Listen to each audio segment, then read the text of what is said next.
இங்க விஜயாவே இருந்துட்டு ரோகிணியோட அப்பாவ பார்த்தே ஆகணும். கண்டிப்பா மலேசியா போயே ஆகணும்னு சொல்லி பிரச்சனை பண்ண ஆரம்பிக்கிறாங்க.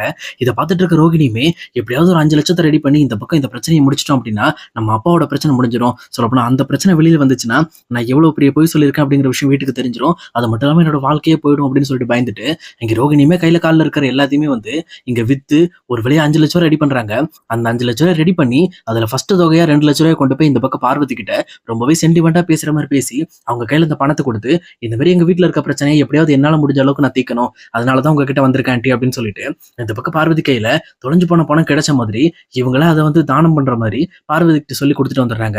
அதுக்கேத்த மாரி இவங்களுமே வீட்ல மனோஜ் மூலமா, "இங்க பாரு என்கிட்ட ஒரு 3,00,000 பணம் இருக்கு. அந்த பணத்த குடுத்து முதல்ல அத்தை மேல இருக்கிற பழிய நம்ம துடைக்கணும். இல்ல அப்படின்னா அத்தை ரொம்பவே மரியாதை இல்லாம நடத்துவாங்க" அப்படின்னு சொல்லிட்டு, இங்க மனோஜ் கிட்டயுமே ஒரு சிம்பத்திய கிரியேட் பண்ணி, அவங்க கையாலேயே இந்த பக்கம் டைரக்ட்டா விஜயாக்காக அந்த முத்து கிட்ட ரூ. 3,00,000 பணம் குடுக்க வைக்கிறாங்க. அதே நேரம் இத பார்த்துட்டு இருக்க விஜயாவுமே ரொம்பவே தெனாவட்டோட, "இங்க பாருங்க நான் தர வேண்டிய 5,00,000த்துல 3,00,000 குடுத்துட்டேன்" அப்படின்னு பேசிட்டு இருக்காங்க. அப்ப கரெக்ட்டா இங்க விஜயாக்குமே ஒரு கால் வருது. அந்த கால்ல பார்வதியுமே, "இங்க பாரு விஜயா, இந்த மாரி பணம் தொலைஞ்சு போல. பணம் வந்து நம்ம வீட்ல தான் இருக்கு. நான் இப்பதான் தேடி பார்த்தேன் ஃபுல்லா. அப்பதான் இந்த பக்கம் பக்கத்துல இருக்க கபோர்ட்ல மாத்தி வச்சிருந்திருக்கேன். இப்பதான் எடுத்தேன்" அப்படின்னு சொல்லி சொல்றாங்க. உடனே விஜயுமே, "அப்ப கண்டிப்பா பணம் அங்க தான் இருக்கு" அப்படின்னு சொல்லி சொல்றாங்க. "ஆமா விஜயா, நீ வந்து வாங்கிக்க" அப்படின்னு சொல்லி சொல்றாங்க. இத கேட்டோனே இந்த பக்கம் வீட்ல எல்லாருக்குமே சந்தோஷம். சொல்லப்போனா அந்த பணம் தொலைஞ்சு போல.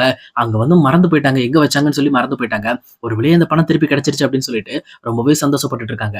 இன்னொரு பக்கம் இங்க அண்ணாமலை இருந்துகிட்டு, "இங்க பாரு விஜயா, நீ பண்ண வேலையினால எவ்வளவு பிரச்சனை பாரு. சம்பந்தமே இல்லாம ரூ. 5,00,000 கடன் வாங்கி ரூ. 3,00,000 இந்த குடும்பத்துக்கு நஷ்டமாயிருக்கு. இப்ப ரூ. 2,00,000 கிடைச்சிருக்கு. இப்ப மறுபடியும் ரூ. 3,00,000 மனோஜ் தான் தன் கையில இருந்து உனக்காக குடுத்திருக்கான்" அப்படின்னு சொல்லி சொல்றாங்க. இத பார்த்து விஜயாவுமே இருந்துகிட்டு, "என்ன பண்றது? இதுக்கெல்லாம் காரணம் அந்த மீனாவோட தம்பி தான்" அப்படின்னு சொல்லி சொல்றாங்க. அப்ப இந்த பக்கம் மீனாவுமே, "இல்ல அத்த, அவன் அப்படி பண்றது இல்ல.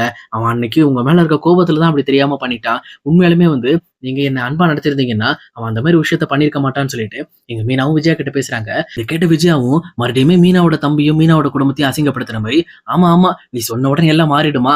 திருட்டு குடும்பம் தான்" அப்படின்னு சொல்லி சொல்றாங்க. உடனே அண்ணாமலை ரொம்ப கோவப்பட்டுட்டு, "நீ பண்ண விஷயத்தினால இப்போ மீனா தான் ரொம்ப கஷ்டப்பட்டா. சொல்லப்போனா அவன் தம்பியோட கேஸ வாபஸ் வாங்குறதுக்காக எந்த அளவுக்கு போராடி இருக்காங்கிறது எனக்கு தான் தெரியும். சொல்லப்போனா நீ இப்போ மீனா கிட்ட மன்னிப்பு கேட்கணும்" அப்படின்னு சொல்லி சொல்றாங்க. இத கேட்ட விஜயாவும் இருந்துகிட்டு, "நான் எதுக்கு இவட்ட மன்னிப்பு கேட்கணும்? அதெல்லாம் என்னால பண்ண முடியாதுன்னு" சொல்லி பிடிவாதம் பிடிக்க ஆரம்பிக்கிறாங்க.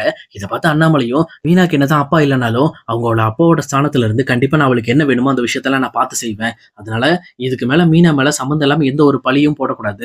இந்த மாரி சம்மந்தம் இல்லாம மீனாவோட குடும்பத்த பத்தி தப்பா பேசக்கூடாது. அப்படி யாராவது பண்ணீங்க அப்படின்னா, அப்ப கண்டிப்பா என்னோட கோபத்துக்கு நீங்க ஆளாயிருவீங்க" அப்படின்னு சொல்லிட்டு, இந்த பக்கம் அவருமே ஒரு பக்கம் மிரட்டி விட்டுறாரு. அதுக்கப்புறம் அண்ணாமலை இருந்துகிட்டு, இங்க முத்துவ கூப்பிட்டு, "நீ போய் முதல்ல பார்வதி வீட்ல போய் அந்த பணத்த வாங்கிட்டு வா. இன்னைக்கே நீங்க வேலைய முடிச்சுட்டு, நீங்க ஒரேடியா அந்த கடன் பிரச்சனையெல்லாம் முடிச்சிரணும்" அப்படின்னு சொல்லி சொல்றாங்க. இத கேட்டோனே முத்துவும், மீனாவும் சேர்ந்துட்டு பார்வதியோட வீட்டுக்கு போறாங்க. அங்க போயிட்டு அந்த ரூ. 2,00,000 பணத்தையுமே கேட்கறாங்க. அப்ப பார்வதியுமே எடுத்துட்டு வந்து குடுக்குறப்போ, இங்க முத்துக்கு லைட்டா டவுட் ஆக ஆரம்பிக்குது. ஏன்னா பார்வதி குடுத்த பணம் எல்லாமே புது நோட்டா இருக்கு. இத பார்த்து அந்த முத்துவுமே ரொம்ப டவுட் ஆகுறாரு. "என்ன இது? எல்லாமே புது நோட்டா இருக்கு. சொல்லப்போனா நம்ம வக்கீல்ட்ட குடுத்தது எல்லாமே கொஞ்சம் பழைய நோட்டா தானே இருக்கும். அது மட்டும் இல்லாம எல்லா நோட்டு கட்டுலயும் நம்ம செல்வம்னு சொல்லி எழுதியிருப்போமே" அப்படின்னு சொல்லி யோசிச்சு பார்க்குறாங்க. அதுக்கப்புறம் கொஞ்சம் டவுட்டா இருக்கிறதுனால, இங்க மீனாவ உள்ளே உட்கார வச்சுட்டு, டைரக்ட்டா வெளியில வந்து வக்கீலுக்கு கால் பண்ணி பார்க்குறாரு.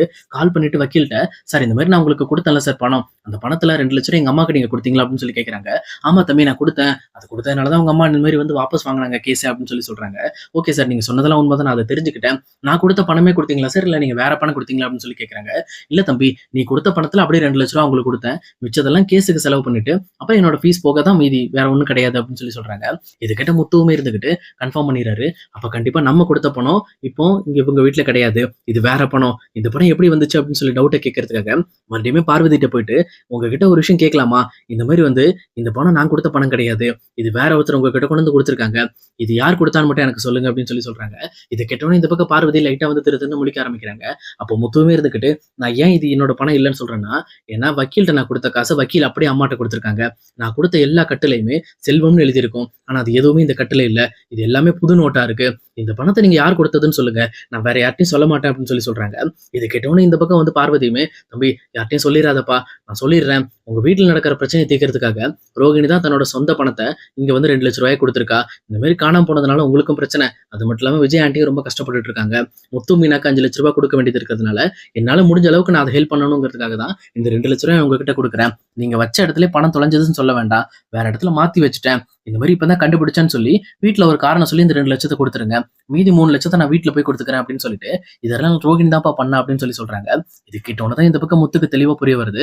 அப்ப ரோகிணி ஒரு தெளிவான பிளான் போட்டு அந்த பணத்த திருடியிருக்காங்க. அந்த பணத்த திருடுனதுக்கு அப்புறம் ஏதோ ஒரு காரணத்தினால சம்மந்தமே இல்லாம மறுபடியுமே அந்த பணத்த திருப்பி குடுக்க வேண்டிய நிலைமை வந்திருக்கு. ஆனா அது என்ன காரணம் அப்படிங்கிறது எனக்கு புரியலையே அப்படின்னு சொல்லி யோசிச்சுட்டு இருக்காங்க. அப்ப மீனாவுமே இருந்துகிட்டு, எதுக்காக ரோகிணிக்கு இப்படிலாம் பண்றாங்க? சொல்லப்போனா இந்த மாரி இவ்வளோ பணத்த அவங்க செலவு பண்ண மாட்டாங்களே எப்பவுமே அப்படின்னு சொல்லிட்டு, அவங்களுமே முத்துக்கிட்ட கேட்கறாங்க. இரு நம்மளும் அந்த விஷயத்த தான் முதல்ல கண்டுபிடிக்கணும். ரோகிணி மேல கொஞ்சம் டவுட்டாவே இருக்கு எனக்கு.